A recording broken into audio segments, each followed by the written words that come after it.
What is your name? Samira Khan, And you're from? RT. Uh-huh. Yes. So when RT was forced to register as a foreign agent, you said that it wouldn't inhibit our ability to report. However, just a couple of weeks ago, our press credentials were revoked. So doesn't this contradict your earlier statements? I think press credentials may have been revoked by Congress, and not necessarily the members of Congress, but rather the Association of Reporters that handles who gets to come in and cover Congress.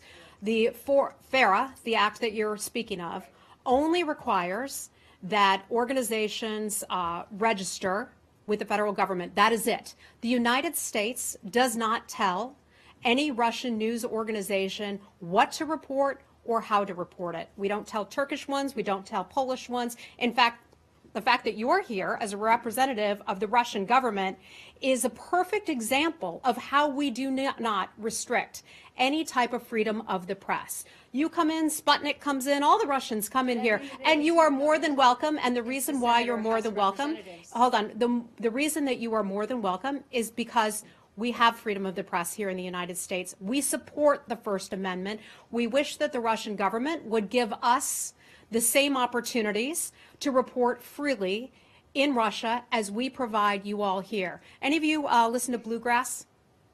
All right, Laura, you listen to Bluegrass. My understanding is that one of the Bluegrass stations, I think it's 105.5 here in Washington, is that right? You're nodding. You're nodding too. Okay, well, used to be Bluegrass and now it's Russian radio, right? Now it's Sputnik radio. So that is a perfect example on the free airwaves here where people don't have to pay for it, but they can get Russian news, if you will.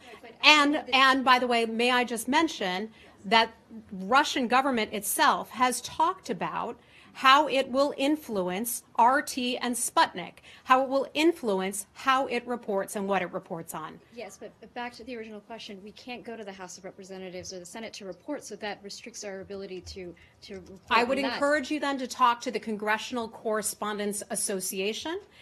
You are more than welcome here at the State Department anytime you like, but that would be up for the State Department's Correspondents Association to handle. Yeah. Hi. A couple.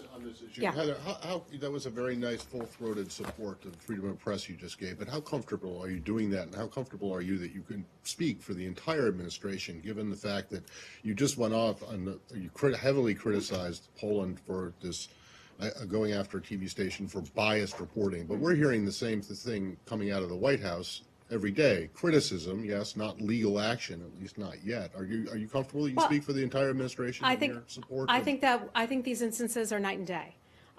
You know, the administration is rightfully concerned about some erroneous reporting that's come out. I have said to some of you here before, although I think you are all terrific reporters here at the State Department. We are very lucky to have a professional group of reporters who take the issues as seriously as you do. There have been in the past mistakes that have been made. Whether or not they have been intentional or not on the part of reporters, I cannot speak to because I'm not involved in that.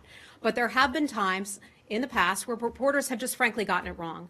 And I understand that, you know, members of the administration would be concerned about reporters getting things wrong. But I am not going to back away from my defense of a free and fair press that reports responsibly and accurately. That is something that we stand for here in the United States. We like to set an example for other countries and talk about how we can have uncomfortable conversations here in this room. You're asking me that very question.